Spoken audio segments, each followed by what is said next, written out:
Don't think I would have ever been happy to say this, but I'm glad we're not getting Gears of War 6. I'm really not, which is why if you watched my reaction that I posted, I was having like PTSD. When that, shot of Marcus without the bandana happened, I was like, oh, don't tell me this is like JD channeling his dad's energy to kill this drone. But I'm also like, why is there a drone? Like, what is going on? I was so confused, but there was no question. Once we saw Dom, your boy knew they were doing something special. It's a prequel, and almost, right? I almost did. What's up? Your boy Dynasty. And I'm so glad to know that the Xbox website actually posted this Xbox Wire breaking down essentially everything we know so far about Gears of War E-Day. It's actually pretty long and lengthy. Pause, no diddy. And it pretty much gives us the full synopsis of everything to expect for this new Gears of War game. It mentions they're like 14 years before the first Gears of War game. It mentions how they're sticking to that first Gears of War dark and gritty tone, essentially, which is something we've all been clamoring for years as a diehard Gears fan who has been sick and tired of the current direction it was going, when they first had Coalition working on things. I miss you, Cliffy B. It didn't have that, to it. It didn't have that thump. It didn't have that dark tone, that grittiness that when I was a kid growing up changed my life. When I think of Gears of War, I think about that Gears of War 1 color correction, right? The yellows, the blacks, all that. And we strayed away from that. It became on the low kind of, it didn't become current Call of Duty, but it just became another multiplayer game in 20 whatever, right? So they mentioned they're sticking to that tone. They mentioned how this is going to be us revisiting this relationship between Marcus and Dom through a lens we've never seen before because they are characters that we've never been introduced to. They don't have 10 years of experience fighting together. Sadly, still no release dates, still no gameplay screenshots, but regardless, it gives us a breakdown of everything to expect from this game. Like I said, from the tone, from the story, getting to see Sarah on E-Day. It's not a Pendulum Wars story either. I think this is perfect. I think, human on human conflict, the Pendulum Wars would have been great, but nothing beats fucking E-Day. Nothing beats Locust. And before we break it all down, I think it's really cool because when I was watching the trailer, I was like, man, this drone is kicking Marcus's ass. Like, we never see drones this powerful anymore, right? And they straight up mentioned how they were trying to get back to that vibe that Gears 1 had, where it was like, these locusts are essentially the monsters under your bed. They should be heavy hitters. They should be spooky. They should have some depth to them, some weight. So that explains why Marcus is getting his ass kicked in the trailer. So we're about to break this down. If you want me to keep doing this, you don't got a choice because I'm going to. Drop a like though, because dude, like I said, I can't believe I'm saying it. I'm so glad it's not Gears of War 6. I was sick of the direction we were going. I'm glad we get to see Marcus become a dad and all that shit, but to know that we're going back to the root of what made this game so special, this franchise so special. I know I've been talking for 3 minutes, but guys, I love this franchise. I love this franchise. This is the franchise that essentially had me start doing this. It was this before anything else for me. This is the reason why I got an Xbox 360. This is the reason why I became a fucking gaming nerd, and the rest is history. So I will say this too. It was a retro lancer they confirmed in the trailer. I wasn't sure because I couldn't really tell. They do mention also that, lancers and chainsaws aren't a thing yet. Scientifically, it's not created. So retro lancers are going to be here, but apparently they'll be detachable, which is interesting. So regardless, I'll have this link down below if you don't want to hear me talk, but this is everything we know so far about Gears of War E-Day. Woo! I can't believe I just said that. Reinventing a mad world. Why Gears of War E-Day represents the future of the series. Gears of War E-Day was unveiled in a surprise announcement during the Xbox showcase today, alongside an explosive trailer that takes us all the way back to Emergence Day. The trailer introduces us to this defining moment in the Gears of War series that sees the fearsome locusts make themselves known with a brutal ambush from below against the world of Sarah. Here, we'll follow younger versions of the series' original heroes, Marcus Phoenix and Dom Santiago, as they begin their fight against the Locust invasion. This event is the catalyst for everything we know and love about Gears of War, and I caught up with the developers at the Coalition to find out why now is the perfect time to tell that story. I think we both know why. There's a reason why my attitude was going back and forth, man. I was like, please don't be JD. Speaking to creative director Matt Searcy and brand director Nicole Fawcett, I find that the vibe inside the coalition is ecstatic. The team is absolutely thrilled to finally be sharing E-Day with the world. Over the last few years, the studio has remained purposefully quiet and continuously busy wrapping up Gears 5, shipping its Hivebusters DLC, and then Gears Tactics, all the while adapting to the COVID pandemic and its changes to how studios are run. During that time, the shift in rhythm allowed the team some time to reflect, figuring out what they, the fans, were truly passionate about in order to find the next Gears story. This is a quote here. It says, "We realized that a lot of the words we use to describe the franchise were what our fans also use. Phrases like brotherhood, brutality, pathos, awe," says Searcy. Why E-Day? That's the moment it all comes together. It's the heart of the Gears universe. Everything that happens is shaped by this day. We've been asking for this for so long. Man, I still can't believe this is happening. This is when I saw this, I'm like, bro never doesn't have his bandana. I was really starting to think this was JD just somehow bison his way back into it all, and I was really bummed, to be honest, because I really wanted a collection or a prequel. So glad we're getting at least one of those. We'll say this on an aside. Maybe this reception's good. In the future, we get the trilogy. Just saying. Fans of those mainline Gears of War games can expect to feel at home with how Gears of War E-Day feels. The Coalition's working to recreate and improve the series' trademark third-person action, charging between cover and life or death situations, all set within an explosive campaign that combines satisfying gameplay and emotive, character-led storytelling. However, all this is told through a modern lens and rooted in groundbreaking technology, giving the Coalition room to really build out those elements. It's a careful balance, a classic Gears of War game that feels authentic next to the original, but with truly next-gen tech behind it. They're saying all the right things. They're really saying everything us diehard Gears fans who have been kind of sour on the series as of late have been asking for since damn near Gears of War, what, 3? I'm so hyped. It's going to feel like a new Gears game, because that's what it is, Searcy says. It's us revisiting the tone and the feeling of what makes Gears of War great, but we're tapping into new techniques, new processes, and new technology that's going to make the gameplay feel better than ever. It's going to be awesome. A game that feels both truly new and authentically Gears. Bringing the monsters back. Gears of War E-Day is set 14 days before the events of the original Gears of War and tells the story of the first Locust emergence on Serra. As the game unfolds, we'll get to see how an ill-prepared world responds to a threat like the Locust. The Coalition are very intentional to recast the Locust not simply as foes, but as living nightmares. These aren't your typical alien or zombie video game antagonists. They're mysterious, formidable creatures that dwell beneath the earth, tapping into our deepest fears.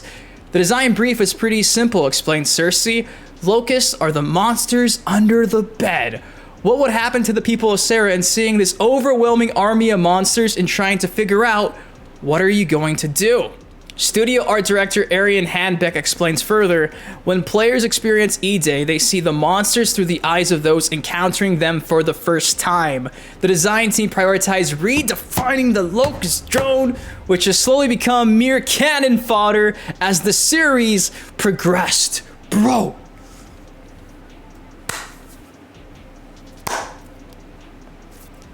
Like I said, they got some weight, baby.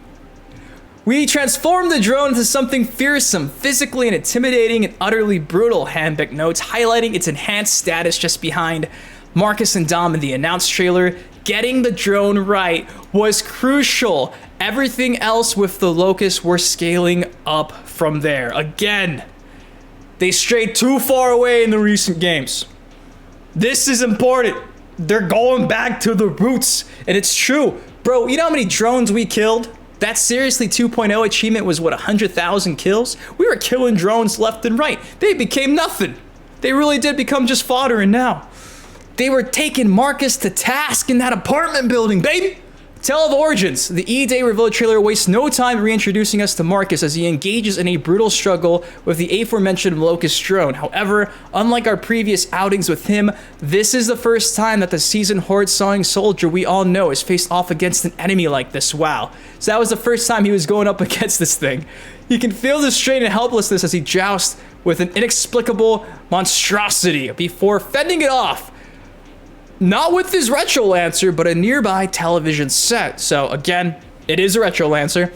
It's the flavor of raw, personal brutality and desperation that the Coalition seeks to capture in Gears of War E-Day. Marcus, the world around him, are not yet equipped for this level of threat.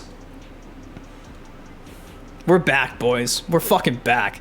The Eagle fans among you have also noticed that the MK1 Lancer, I'm having PTSD here, that Marcus briefly wields in this trailer features a detachable bayonet. It's not the chainsaw-equipped gun we know from the wider series. Fawcett confirms to me that E-Day is a story of many origins, including the Chainsaw Lancer, but opts to keep the specifics of those stories to herself for now. Suffice it to say, we're not just learning how Marcus and Dom came to be the heroes we know in E-Day.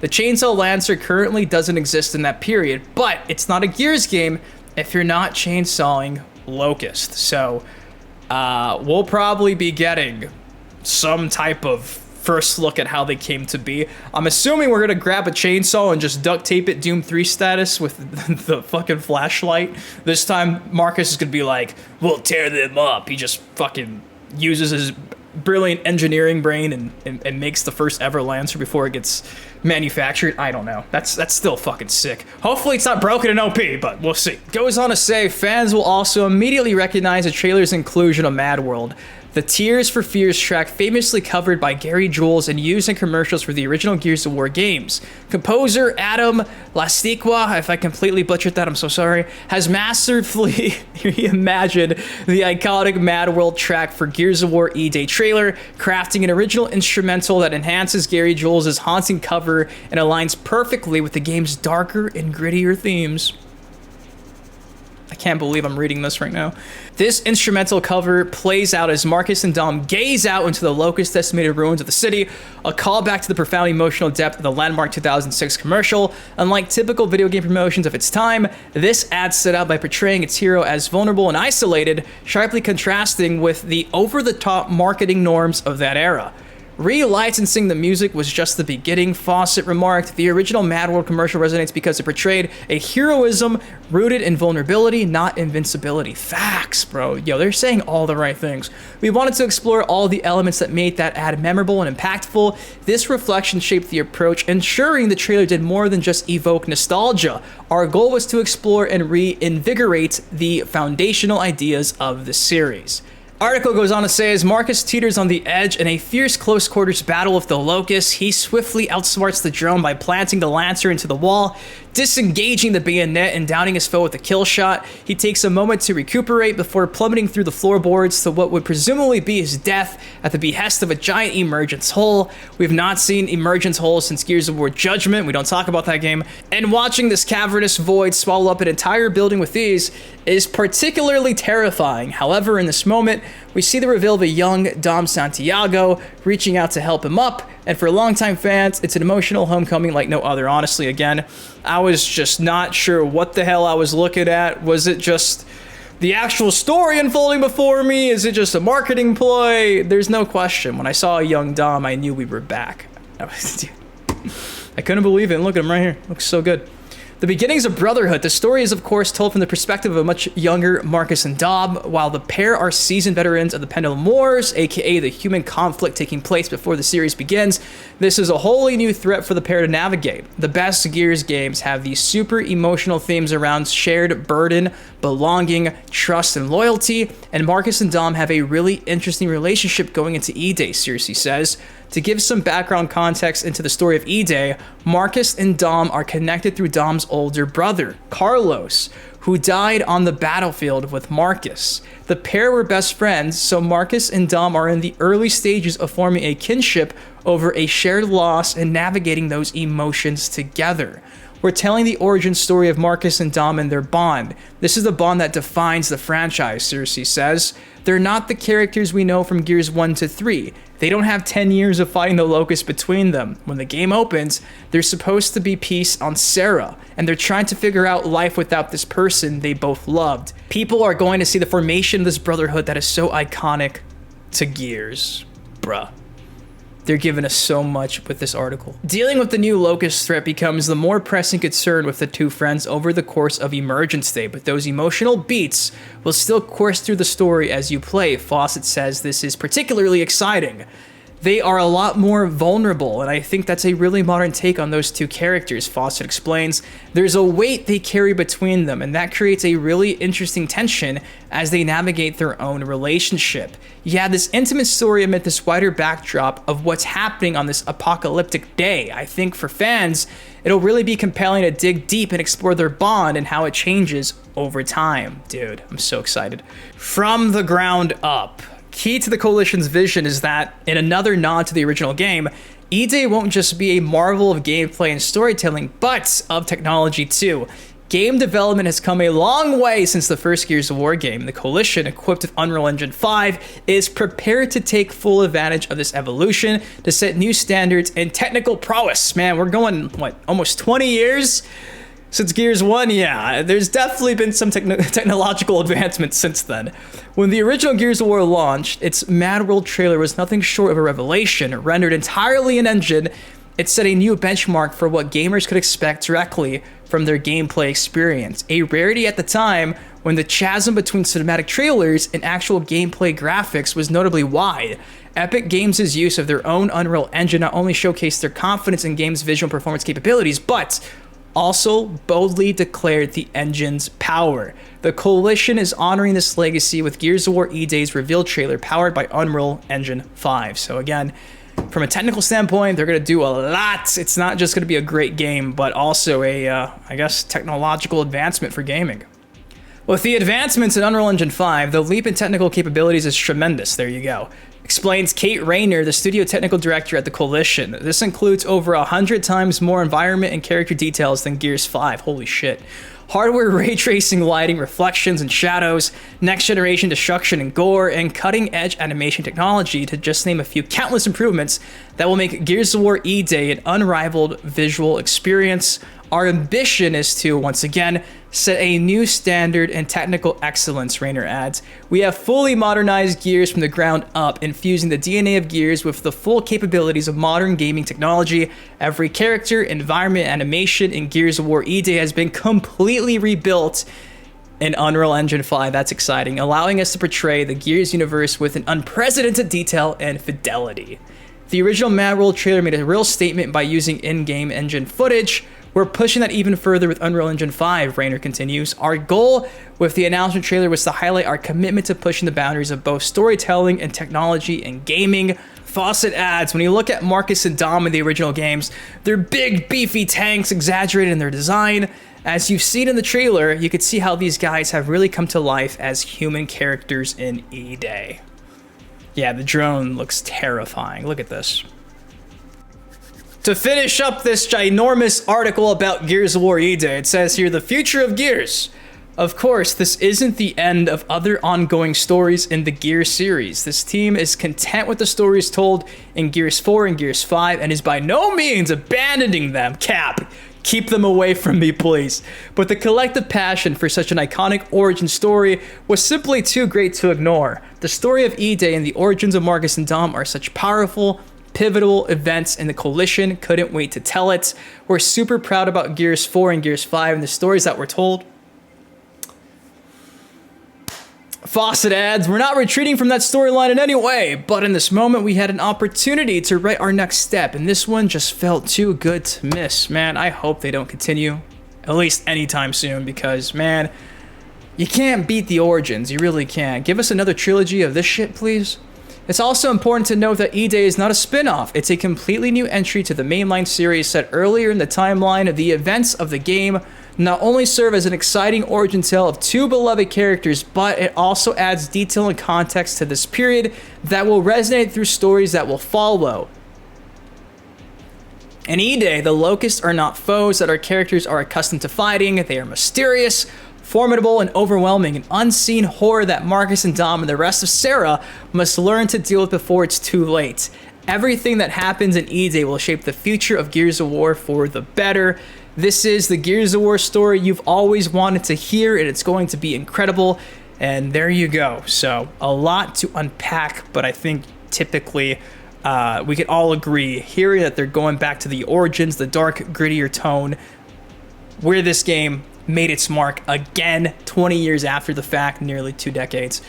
They say they're happy with the stories told in Gears 4 and Gears 5. It's like, you gotta say that, you know? They're not gonna say they were bummed with the response it's gotten, but dude, you got lightning in a bottle here. You know, if this goes well, can we go back to the Pendulum Wars? Can we get the Marcus Phoenix trilogy?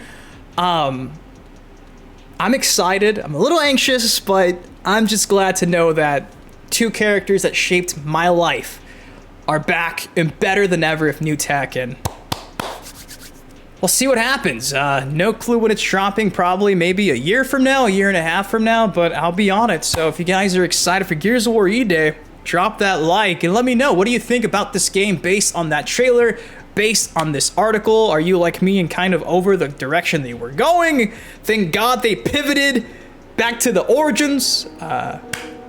I love you guys. We're back, baby. Woo! Eat shit and die, Gear 6.